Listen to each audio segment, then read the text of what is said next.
গত কয়েকদিন আগে ভারতের পার্লামেন্টে মুসলিম ওয়াকফ সংশোধন বিল 2025 নামে একটি আইন পাশ করা হয়। আইনটির বিভিন্ন ধারা বিশ্লেষণ করে আমরা দেখেছি যে ভারতের সংখ্যালঘু মুসলমানদের অধিকার খর্ব করা এবং বৈষম্যমূলক আচরণের চেষ্টা করা হয়েছে এই আইনে। ভারতে মুসলমানরা এবং বিভিন্ন মুসলিম সংগঠন এই বিলকে অসাংবিধানিক রাজনৈতিক উদ্দেশ্য প্রণোদিত বলে প্রতিক্রিয়া ব্যক্ত করেছেন। ওয়াকফ হল ইসলামী দানের একটি প্রাচীন ব্যবস্থা। ওয়াকফের মাধ্যমে কোনো ব্যক্তি স্থায়ীভাবে সাধারণ জমির মতো কোনো সম্পত্তি ধর্মীয় বা জনহিতকর কাজে ব্যবহারের জন্য দান করেন। এই ধরনের ওয়াকফ সম্পত্তি বিক্রি করা বা কারো নামে হস্তান্তর করা যায় না।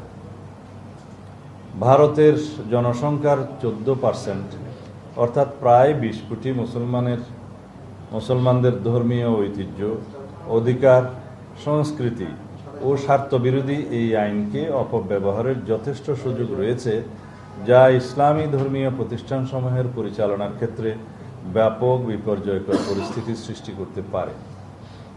ভারতে ওয়াকফ বোর্ডগুলোর অধীনে প্রায় 10 লক্ষ একর সম্পত্তির মধ্যে অধিকাংশই ব্যবহৃত হয় মসজিদ, মাদ্রাসা, কবরস্থান ও এতিমখানার মতো জনকল্যাণমূলক কাজে। নতুন আইনে পরিচালনা বোর্ডে অমুসলিম সদস্যদের অন্তর্ভুক্তির বিষয়টি বিতর্কের সৃষ্টি করেছে, যার ফলে মুসলিম নাগরিকদের সাংবিধানিক অধিকার ক্ষুণ্ণ হতে পারে। মুসলমানদের ধর্মীয় অধিকারে হস্তক্ষেপের কারণে এবং বৈষম্যমূলক আচরণের ফলে সাম্প্রদায়িক সম্প্রীতি বিনষ্টের আশঙ্কা দেখা দিতে পারে। এরকম কোনো পদক্ষেপ রাষ্ট্রীয় পর্যায় থেকে গ্রহণ করা সমীচীন নয় বলে আমরা মনে করি। ভারতে অন্যান্য ধর্মাবলম্বীদের এই জাতীয় বোর্ডে অথবা কোনো আইনি সংগঠনে ভিন্ন ধর্মাবলম্বীদের কোনো অন্তর্ভুক্তি দেখা যায় না। সেক্ষেত্রে এই আইনটি একটি বৈষম্যমূলক আইন হিসেবে বিবেচিত হবে। নতুন আইনে পরিবর্তনগুলো শত শত বছর আগে প্রতিষ্ঠিত ওয়াকফ জমির উপর গড়া মসজিদ এবং অন্যান্য ইসলামী ধর্মীয় প্রতিষ্ঠানগুলোর ভবিষ্যৎ অনিশ্চিত করে তুলতে পারে। নতুন আইনে অমুসলিম সদস্যদের এই সম্পত্তিসমূহের ব্যবস্থাপনা ও প্রশাসনিক দায়িত্ব পালনে যে এখতিয়ার প্রদান করা হয়েছে তা মুসলিম নাগরিকদের ধর্মীয় অধিকারে সরাসরি হস্তক্ষেপের শামিল। প্রিয় সাংবাদিক ভাই ও বোনেরা, অল ইন্ডিয়া মুসলিম পার্সোনাল ল বোর্ডের মতো সংগঠনগুলোর মতে এই আইন ইসলামী ওয়াকফ ব্যবস্থার মূল চেতনার পরিপন্থী।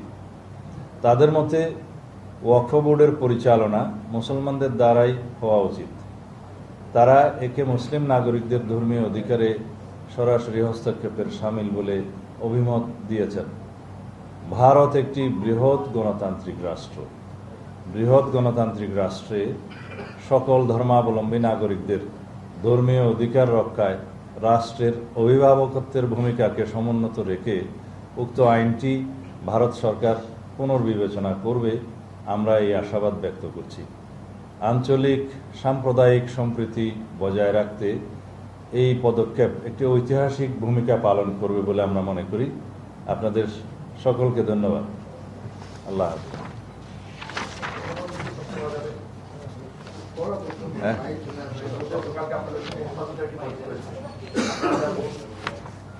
এটার উপরে কর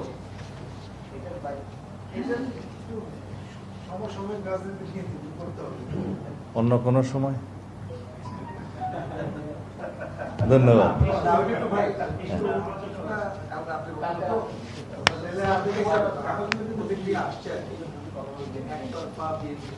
এটা আবার বলবো এটার উপর, এটার বাইরে এটার মধ্য দিয়ে করা যায় ওগুলো।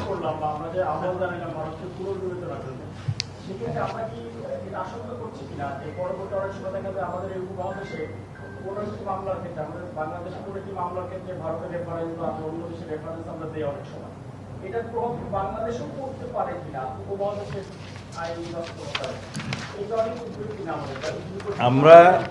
আমরা এখানে শেষের দিকে এটা ব্যক্ত করেছি যে আঞ্চলিক সাম্প্রদায়িক সম্প্রীতি বজায় রাখার পদক্ষেপ নেওয়ার জন্য।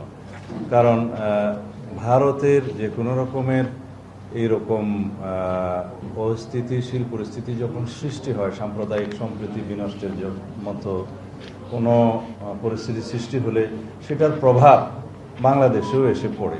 সেই জন্য আমাদের এখানে উদ্বিগ্ন হওয়ার এটাই একটা কারণ, যাতে আঞ্চলিক সাম্প্রদায়িক সম্প্রীতি বজায় থাকে এবং কোনোভাবে যেন এটার প্রভাব আমাদের এই ভূখণ্ডে এসে না পড়ে। আমরা তো প্রেসের মাধ্যমে জানাচ্ছি আজকে, আমরা প্রেসের মাধ্যমে আজকে জানাচ্ছি, এটা আপনাদের মাধ্যমে সবাই জানতে পারবে। ধন্যবাদ।